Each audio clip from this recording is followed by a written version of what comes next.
You're watching the Eternal Tournament Series.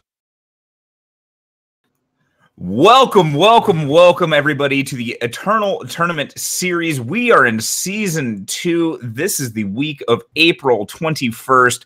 I am in the booth with Ilyon, excuse me. And I, of course, am Mark, a.k.a. aReNGee. Ilyon, how you doing, man? I am doing excellent. It's good to be here today. I'm excited about the deck list that we have today. It's looking great.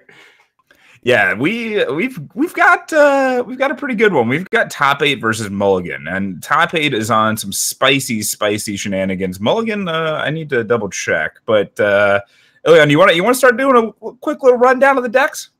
Well, with topeight here last week, topeight might have been the one that you would know from the finals last week because he was playing headgear.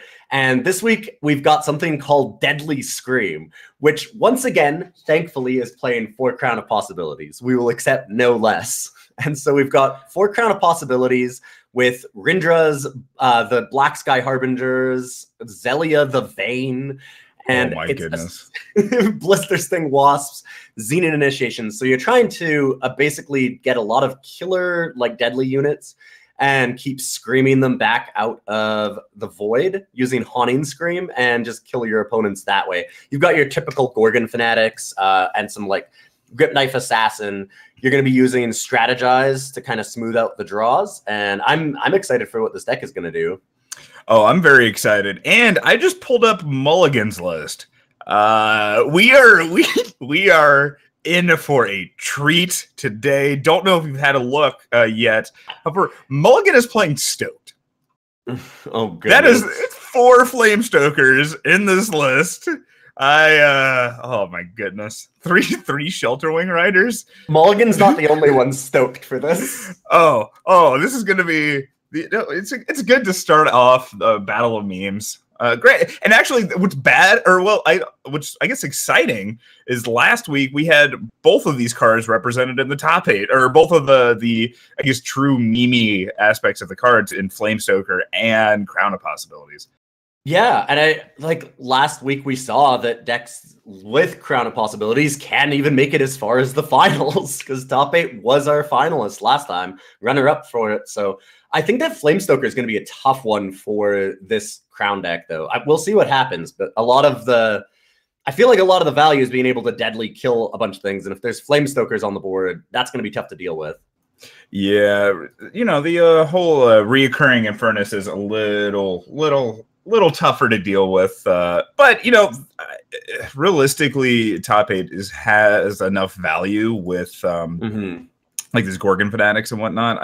We could see. There is a lot of life gain, and you can. One of the big things is that it kind of depends on how big you can get Zelia. Because if you can get Zelia large enough that it can block a 5/5, then you're kind of okay. But if you have trouble getting your Zelias online, I think that's where we'll see it stumble. Yeah, so let's see. Are our players in the game? To get our players into the game. They haven't gotten in yet. I'm waiting for them to join up here. Yeah, but as soon as they get in there, what? But any other, what are you expecting this week? I know the past couple of weeks have been a little bit interesting. First week of the series, we had, or this season rather, we had Argenport taking it down, I believe, and then it's been kind of like a fun hodgepodge of decks since then. Yeah, I mean, Argenport took it down over headgear when I was casting 2 weeks ago, and I get the feeling that, right now, with the way that the meta is, there's a lot of people that are trying to bring out a lot of strange lists just to try and, do something new in the format and break into a ground that they haven't been able to do anything with yet. So they're trying to find a way. Okay, so we've got the game heading up here, looks like. But I feel like everybody's just trying to find a new way to attack the format. They're trying to find a way to bring down Argenport, and yet at the same time, do something really different. So there's a lot of really weird brews. We've got things like Wump Mousepad Bringer and all kinds of wonderful deck names this week. We've got Wasted. We've got a deck list called Wasted Dust. There's some great things going on here, and I'm interested to see some stuff. Yeah, it'll be very, very exciting. All right, but it looks like we should be getting our players underway here and get this going. I'm looking at least opening hands without mulligans. I'm seeing 2 Rip Knife Assassins for top 8. Not bad. However, mulligan a little harder. Yeah. Yeah. So yeah, this is gonna be interesting. We're gonna see mulligan hopefully get underway. And it looks like top 8's got a decent hand here. I like the double Rip Knife Assassin to start. Yes, yeah. Into the Rendra, also very good as soon as they get 1 more power, but they have their turns 2 and 3 already kind of planned out for them. Mulligan drawing into a slightly better hand's gonna need some more Justice Sigils in order to get the full power out of that, and it's also kind of a shame not getting any sort of Aegises from it as well. Though, wow, that Hailstorm, that's a great draw. Hailstorm's going to be pretty important here against the double Rip Knife.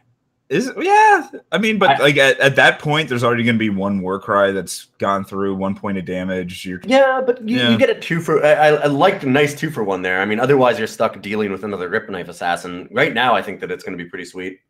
I mean, I get it, but like the most value. Yeah, I mean, like, you're going to get a 2 for 1, but then Rendra is just going to come down, right? Yes. Oh, topeight plays around the Hailstorm, just happy getting these Warcry triggers. I don't hate this, right? No, that's a pretty smart play. If you're thinking that you're seeing like Ikaria blue kind of colors, you're going to assume that they're going to have things like either a Lightning Storm or Hailstorm, probably Hailstorm, but you never know. And well, you get to see the deck, so you know. Yeah, I was just about to say, yep. Yeah, and I mean, Mulligan pulling up the Permafrost here is looking pretty sweet too. Oh yeah, that's going to definitely take care of one of the Rendras, should they so choose. It looks like top 8 is going to play the Rendra. Extra cards are going to be drawn. Again, Mulligan already has an answer in hand. Mulligan also drawing the necessary power that they need. It's going to come into play depleted, but top 8's not looking as aggressive now. No, so I think, it looks like they've got the time to set up at this point, and time to set up is all that Mulligan really needs. If they can draw into the Flamestoker before there's like a big Zelia or something, they're in pretty good shape. So we'll see what happens here. It really, like, it's depending on who kind of gets the best setup first, right? Like, this is a battle of late games and who can kind of get it going first. I do think top 8 has the chance of being aggressive, but most of the time I think it's going to come down fairly late. Well, there was that Flamestoker, and Mulligan did see it off the scout, decided to keep it on the top, and then just shifted the turn back to top 8. Top 8 just drawing a power for the turn, but is getting a time source thanks to this Crest of Wisdom. So we'll be able to play out the Blistering Wasp. But again, this is getting, actually, now that I'm thinking, Blacksky Harbinger might be able to save the day a little bit against these Infernuses. Yeah, Blacksky Harbinger can help, definitely. We're going to see the Eileen's Choice used here instead of the Permafrost. I think I like that. I mean, it's just more efficient for the mana. It's a good idea to do that right now. Well, and you know that top 8 doesn't have any large spells that you're going to be looking to negate with the Eileen's Choice. So, thankfully, you know it's only going to be a removal spell. So yeah, to that point, yeah, let's use the thing that uses 3 power and we don't actually need it. Right? Exactly. I expect that there's going to be a torch on this Rip Knife Assassin here. It might not be, though, because you could set up for the Harsh Rule. I would be wondering if I'm Mulligan right now, though. Like, do you try and just torch because then you can set up for Flamestoker? Or, okay, we're just going to see a Rise of the Challenge. None of that chosen. So, yeah, we're going to wait for the Harsh Rule. Yeah, I think I'm fine waiting for the Harsh Rule, right? Because the Harsh Rule doesn't give a crap about the Warcry triggers coming off of this Rip Knife Assassin. So if top 8 were to draw the thing that had all the Warcry triggers on it and then played, doesn't really matter. That's a crown of possibilities. That's staying on top. Ooh, here we go. I'm excited. Now we're getting things going. We've got the Flamestoker and we've got the crown of possibilities. So we've got the battle of the relics right now. Yeah, I'm also playing into the Harsh Rule there. Yeah, I guess just saying that, hey, I've got this Zelia, I've got this Blacksky Harbinger. If he's got some sort of mass removal, doesn't really matter, right?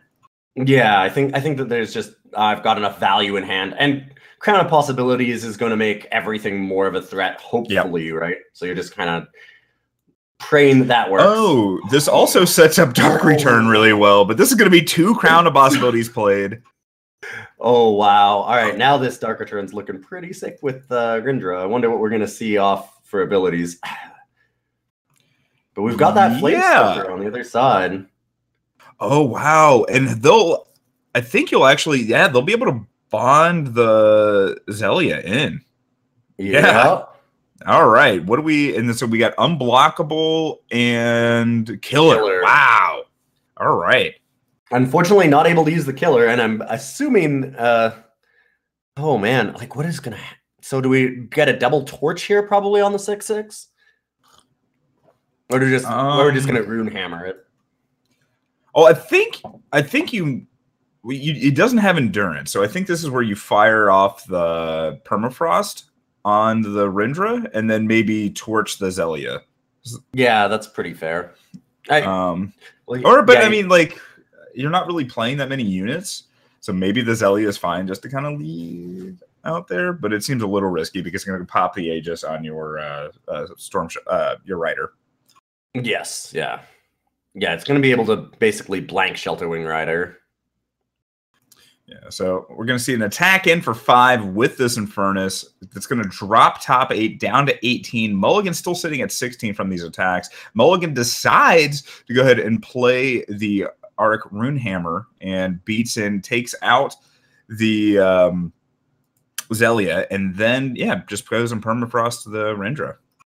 Yep, and, ooh, bad luck for Mulligan here in the top deck of this Amethyst Waystone, because now we're going to be able to pop that Runehammer for free, basically. It still had the Black Sky Harbinger anyways, I suppose, but I'm not sure they wanted to slam Black Sky Harbinger just to pop Auric Runehammer. No, and oh wow, that is Overwhelm, Revenge, Lifesteal, and Deadly. Woof! Wowie! Wow! Wow! Wow! All right, yeah, not bad at all. Oh, and top 8 misses the line with the Amethyst Waystone. Mulligan. Oh wait, no, because it was already. Duh. We got that instead. Yeah. Yeah. All right. But Nightfall was triggered. We're going to see a permafrost come down on the Rindra, I think. Maybe an attack first, though, just to see if, anything silly happens where there's a trade. Just Hailstorm. Oh. Okay. Hailstorm Runehammer. Going this route instead. I like permafrosting that since it has revenge. Exactly. The other thing is, too, that you've got to look at this deck list as having Haunting Scream and Dark Returns. And so you've got to be scared that thing just comes back, right? Like, yeah. Even if it didn't have Revenge, it's nice to get units to have multiple abilities off of the crown just out of the way with a Permafrost, I think. Interesting that we don't see Strategize fired off. I guess it's because Nightfall is already going to be triggered, and so you don't want to risk hitting that Rindra, but maybe you just want to get the Rindra out. Like, most of the mass removal has already been played for Mulligan. Or, well, you've seen at least, you've seen 2 Hailstorms, and you've seen 1 Harsh Roll, right? Yeah. You'd seen 1 permafrost at that point. You'd seen some torches. Like, I don't know. I think maybe digging. What's your opinion? I think that you'd probably strategize because you have enough power to actually strategize Wisdom and Double Torch, which you want to make sure that if you can, you hold on to torches against Scream. Yeah, top 8 is going to need something. They're going to need something really soon. That Black Sky Harbinger helps them there. Yes, because top 8 now is. Oh wow. Zelia's got Destiny. That's another blocker. Yep. Need to hit that Rindra, though. That's really the goal here, is to get that Rindra. That I do not like. Zelia. Strategize puts on the bottom. Yep, that was not a twinning ritual, or excuse me, a second sight. Wow. All right, warming back up. Haven't casted for a little bit, so my apologies, everybody. We're going to be Zelia, though, going to be able to. Do you jump in front? Okay, no. Well, it doesn't really matter. I mean, with the torch, the 2 torches. The end of the game, unfortunately. We saw the top 8 get really close. If the Rindra had been hit, there was a chance. It would have been tough, no matter what. Yeah. But, like, they destinied both the Zelia and a Rindra. I think that there was a decent chance there, but it needed to be pretty spicy hits off of a crown to actually do enough work there. Double Torch was a tough hurdle to get ahead. Yeah, I'm wondering if there was a way. Yeah, I don't think there was any way for them to be able to kill their Black Sky Harbinger and then try to get it back. No, right? no, there was no real way to. There wasn't any Devours or anything like that to kind of unlock it out from underneath the permafrost. I feel like permafrost is going to be huge this match just because of that. Like, it's just a really big deal stopping Haunting Scream, stopping Dark Returns, and just getting rid of units that have multiple abilities like that. Because, like I said, there's no real way to unlock them from underneath that. Yeah, well, I mean, there are Devours in the board for top 8. Yes, yeah, in the board, there's luckily the Devours. So what do you think is coming in? You're thinking the Devour? I don't know. So I'm thinking, oh wow, there's no, or am I missing? There's no Relicate, right? There's Banish.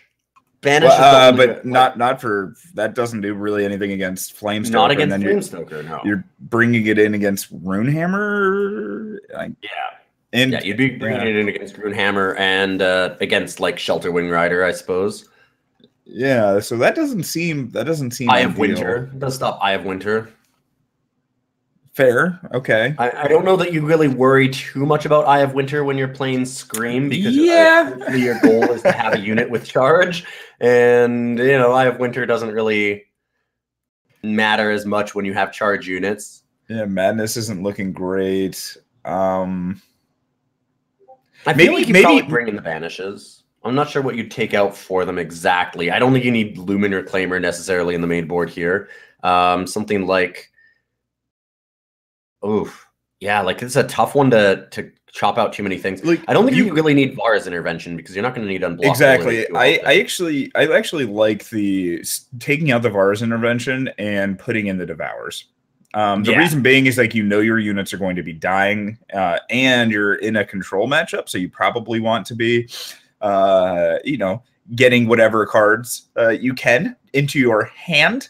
So being able to trade an opponent's removal spell for an already dead creature for 2 cards and 2 life seems reasonable, and at least seems better than what Vara's Favor is doing, or Vara's Intervention is doing on the surface. Well, and like we almost saw that game, one of the things that Crown of Possibilities does do is if you can draw a bunch of cards, occasionally you just get really lucky and you slam a Destiny thing, and then you just like chain it together. And if you can do that, then like something like Devour is pretty important. So yeah, I definitely see all 4 Vara's Interventions definitely make sense to come out, and I would probably swap them in for the Devours. I would like to see a Banish. I would maybe take out Lumen Reclaimer, like at least 1, maybe 2. I'm not sure what else you would take besides a Lumen Reclaimer. Like maybe Black Sky Harbinger, because you're not cleaning up too much. It does get rid of the Runehammers though. So it's kind of the same thing. Zelia is a tough pick too. Like you might want to take Zelia out, but it's one of your only things that actually blanks Flamestoker possibility. Oh, and I don't know, your Crown of Possibilities, so I'm really hesitant going down on my creature count or my unit count. And I don't know, like, I don't know. I'm not a huge fan of the Banish. I don't know what the Banish is doing. I'd rather stay a little bit more threat dense. Like Devour is really the only thing that I'm looking at, like bringing in. Fair enough. That's the only one that I'm really maybe Encroaching Darkness. Maybe Encroaching Darkness. Just because like I was about to say, all right, so you're probably it does pop off your hand. Take out your Lumen Reclaimer, bam, Encroaching Darkness. There you go. No, Lumen Reclaimer seems like what you want going super long, right? And especially with all the crowns, like just getting all of those battle skills on them and constantly drawing them. That seems great because don't forget, it makes copies of itself when it dies and that go back into the deck. Yeah, absolutely. So I would actually say Blistering Wasp would be my if I had to cut a creature. Fair enough. Blistering Wasp is not particularly relevant against a deck that doesn't have a lot of units. Do you think we were going to see Boar out of the sideboard? 200%. Yeah, that's for Mulligan's sideboard. I think Boar's coming in. That 4th Permafrost is coming in. Protect doesn't seem like it's doing a lot. You could make an argument for Unseal. Vanquish, maybe. I'm not really liking it. Hailstorm, maybe. I don't like actually a lot. You could make. I feel like you could make arguments for pretty much everything in Mulligan's sideboard minus the Protect. Yeah, my Protect for sure doesn't come in. I could definitely see a Karya, actually. Yeah. It's a good finisher against this deck that doesn't have any way to stop it, right? Like, yep. Yeah, absolutely. yeah, no, for certain. And it looks like our players are underway now. I'm trying to figure out why topeight has an exposed Vara's Intervention sitting on top. They just played a Crest of Cunning as the first play of the game. Okay. They played Crest of Cunning. They've got double Crest of Wisdom, and they're hoping to set up kind of a slow, clunky crown here, it looks like. And on Mulligan's side, let's take a look at Mulligan's hand for me. We've got the Eye of Winter. Yes. And plenty of power is strategized. Looks like the Valkyrie Enforcers came in. Yep, I was going to say Valkyrie Enforcer was a sideboard option here. So that made it in. Oh, okay. So I think we're both we both might have been mistaken on the Vara's Interventions, because as I'm looking at it, the draw an Unseen from your void seems a little insane in this, and I kind of forgot about that mode on Vara's Interventions. Yes, so absolutely, yeah. I wasn't thinking about that, but when you have 4 Grindras, that makes way more sense. And they also have Zelia and Grip Knife Assassin. Yep. Yeah, you've got a lot of things you can hit. No, that makes perfect sense. Banish did make its way in. Again, I'm not a fan of Banish. I don't know what Banish is doing in the matchup. You play things from your void all the time. Who cares if they die to a Rune Hammer, right? And then you can pop the Shelter Wing Rider Aegis. Like, okay, sure. What else are you doing with this? You might be worried about the Eye of Winter. You might be worried about Eye of Winter just kind of ruining your day. No, I'm not bringing that bad. Yeah, but I'm not bringing in a sideboard card for a one of. Especially when I could bring in the. I don't know. When you know that it can deal with a bunch. When you know that it can deal with Rune Hammers and the Eye of Winter, it might. I can see bringing it in. I'm kind of brought around to your side. I think that it might have been better in the staying in the sideboard, but it does still hit like 4 or 5 things kind of thing. Like if they have the Shelter Wing Riders, then it does hit all those. And you might be worried about like having to clear out Valkyrie Enforcers because you know that they're going to have those to stop your screams. So that actually makes a little bit of sense there too, right? You don't want to have your Gorgon Fanatic blocked by a Valkyrie Enforcer.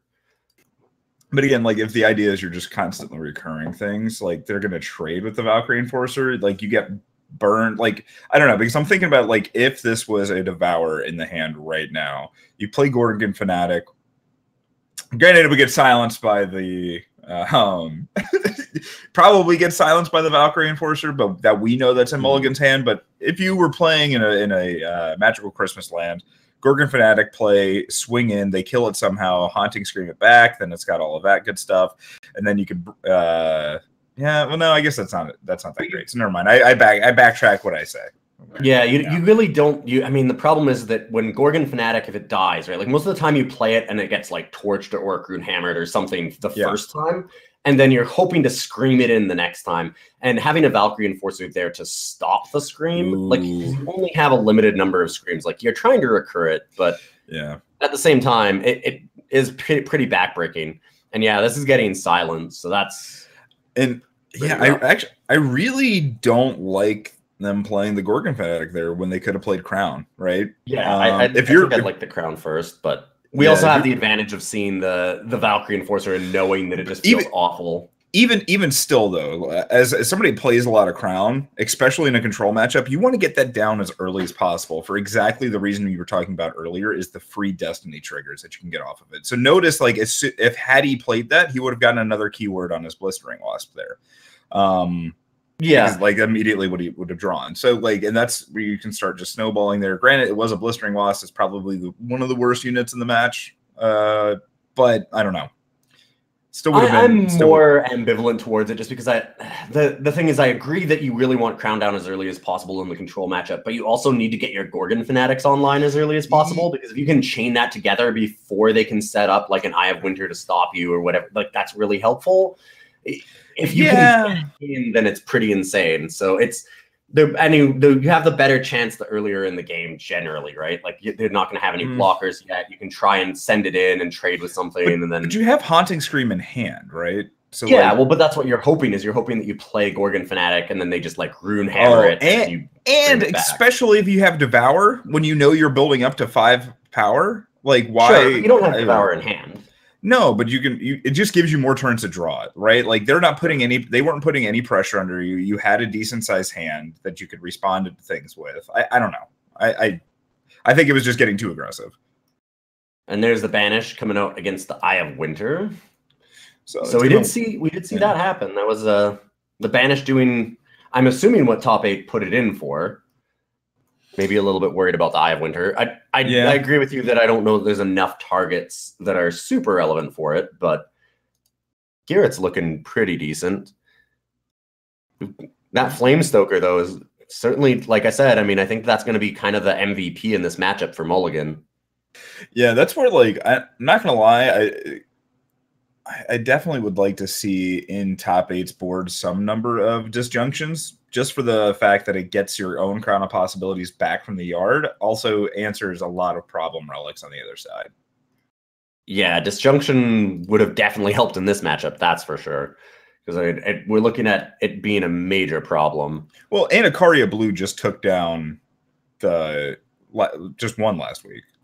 Yeah, absolutely. Like, I mean, relics have been a problem for a while. Even just top 8's own list from last week was absolutely stocked to the brim with relics. So relics are a thing that are all over the place. Having some kind of relicate is generally pretty standard, I would say. All right, so this is actually important because Devour, you have to end up sacrificing the unit. Well, excuse me. Well, I guess it actually was getting Eileen's Choice. Okay, so Unsealed does prevent that. However, top 8 does have the 2 Haunting Screams in hand. Going to be able to get some life. Going to be able to at least match pace with these Infernus's. And if both of them connect, Mulligan's going to be dropped down to about 10 in the next couple turns. Yep. Yeah, no, it's a fair bit of damage that top 8's representing here with those Haunting Scream Rindras. So that's looking good. Mm-hmm. Oh, another Flamestoker here, though. Like, this is the problem with... I mean, this is the problem with top 8 right now, is that top 8 has to spend cards where Mulligan doesn't, right? Like, to get the same pace. Like, we're saying that, oh, it's keeping pace, but they're having to use Haunting Screams to do it. Yeah. And Nightfall is great in that you draw extra cards, but you're giving extra cards to Mulligan, too. Yeah. Yeah, very true. Like, it's just constantly going down value. Like, we're looking at 4 cards to 5, and I mean, we're going to have another Flamestoker, and Mulligan can kind of just sit back and relax and let the Flamestokers do their work.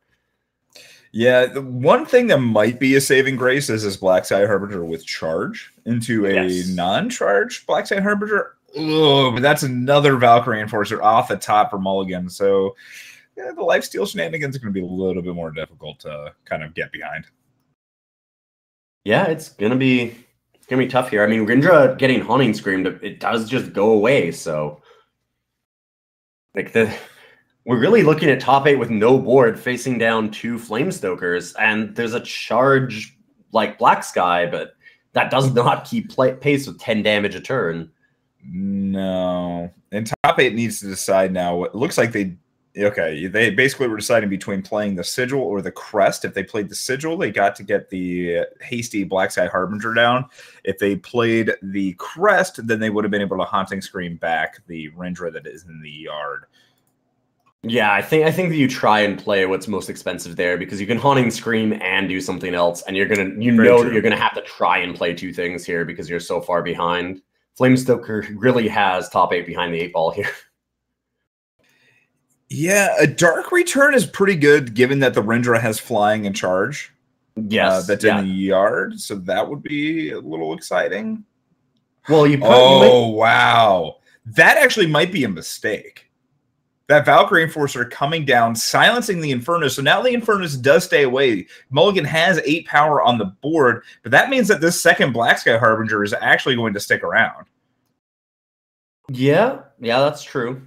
I mean, I don't know. I think that, like, right now, there's going to make another 10 power again next turn. You're facing down 18.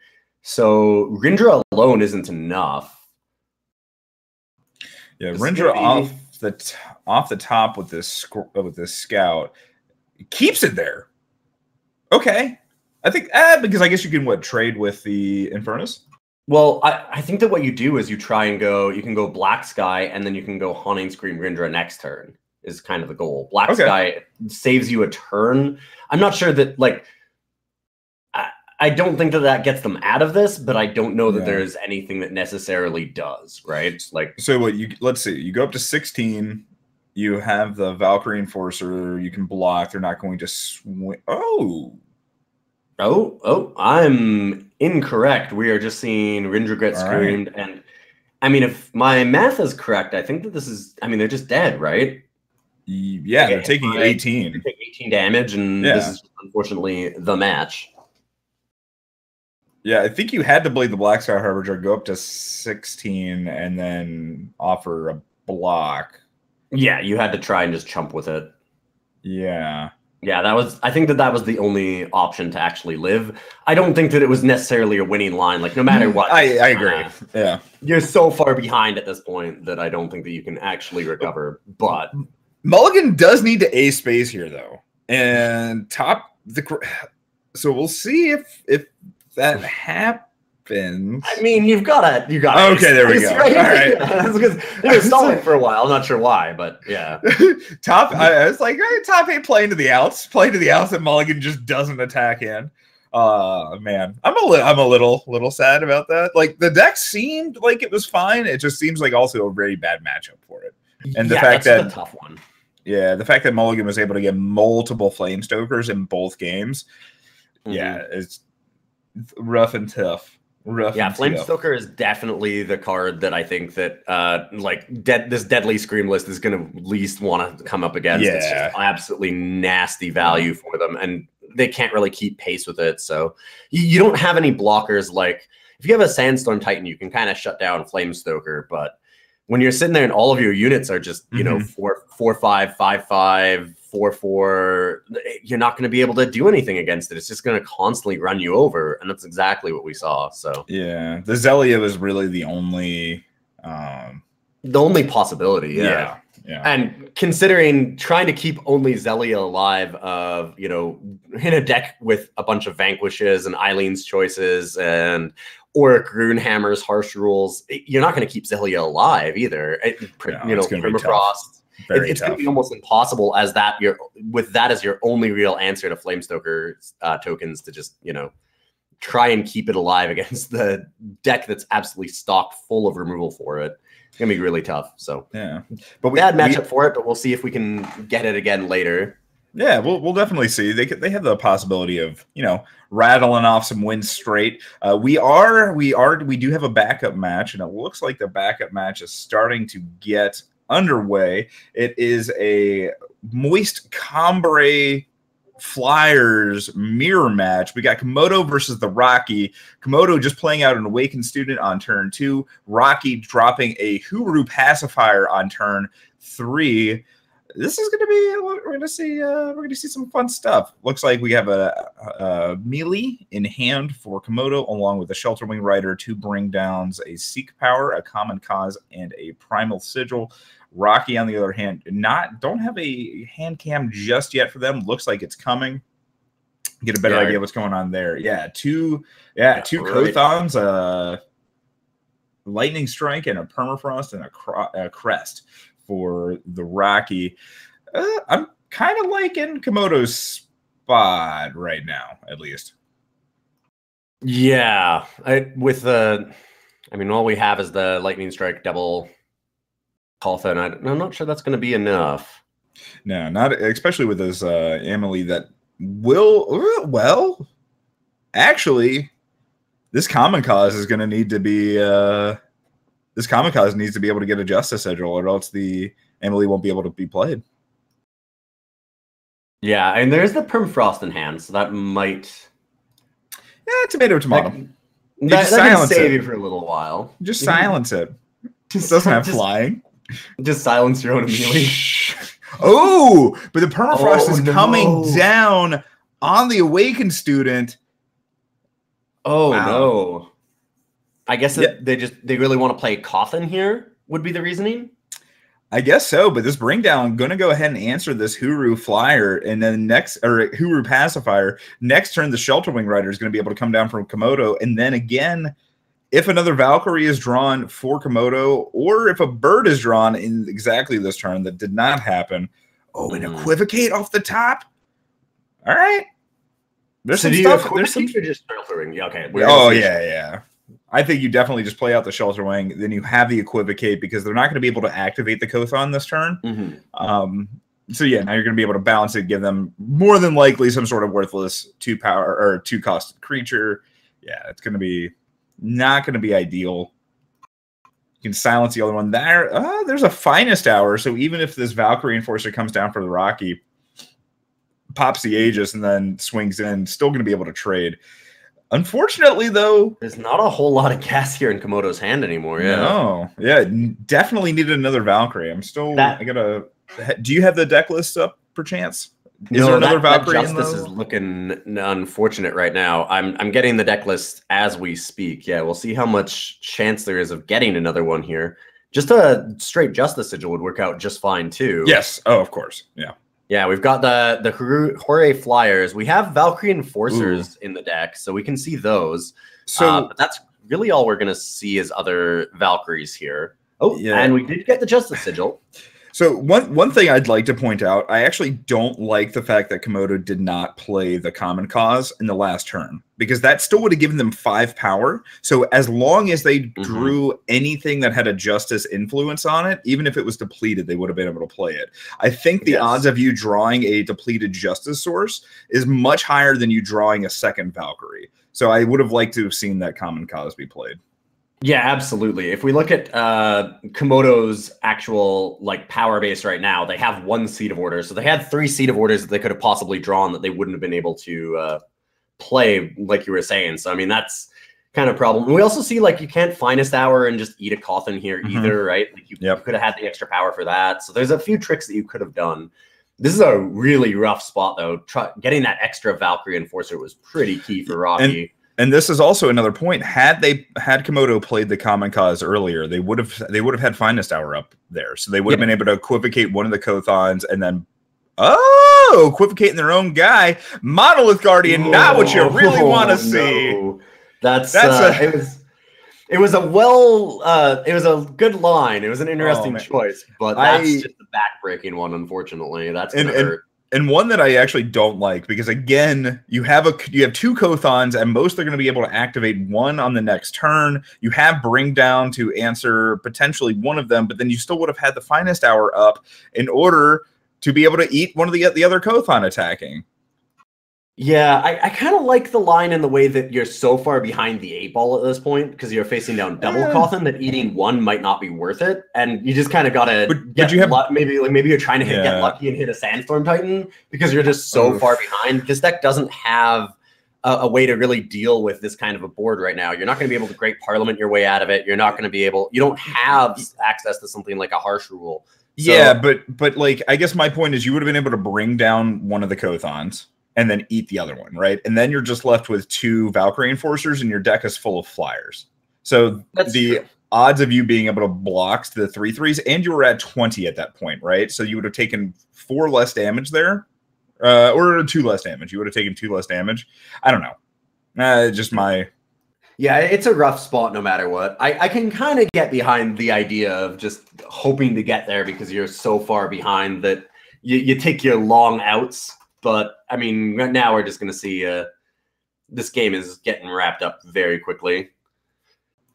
I don't really think there's a whole lot that we're going to be able to see out of Komodo to pull ahead of this. Like I said, there's no real Harsh Rule kind of game-changing cards here to be had. And even if an Amelie comes down, you still have the Bring Down from Rocky in hand. So I think we're going to see the scoop here. Yep. All right, well, that's actually going to be 2-0 for the Rocky. Yeah, Rocky just sweeping that match up. I like the Hooray Flyers list here that is being run by Komodo, though. I like the idea of kind of a Horu control, but with the addition of Stand Together. Stand Together is a card that's just absolutely ridiculous in how many games it'll win you. Yes. When you resolve a Stand Together and you have anywhere near an even board state, the odds of you winning has got to go up by 2 or 3 times. It's incredible how much value it is. Yeah, it is also pretty easy to sniff out, though. It is easy to sniff out, but sometimes it's also hard to play around. So very true. That is incredibly true as well, especially when you have the awakened students and the Kothons that can get on board before they stand together, and both of those units just increasingly get value as the game go on. Yeah, like I don't actually hate even just going like turn 2 like awakened student and then turn 3 stand together on it. Like having a 4/4 Aegis unit is often going to be such a threat that early that it's going to be very, very hard for somebody to beat you with it. Like stand together is just a great card. Yeah, I'm a big fan of it. But we see it getting taken down here. And we might be lining up. Nope, that was actually the last round in the match. Yeah, or that was that was the last round in the match. Don't know if you know that, Ilyon. But yeah, so no more rounds in the match. Got it. We are actually done here today with our round 1 of the season 2, week 4, the Eternal Tournament series. We're going to take a quick little break. Congratulations to all players playing. Good plays mostly. I don't think we saw any huge misplays, but yeah, we're going to cut over to some deck techs, and then we will be back for round 2. Enjoy, everybody. See you in a minute.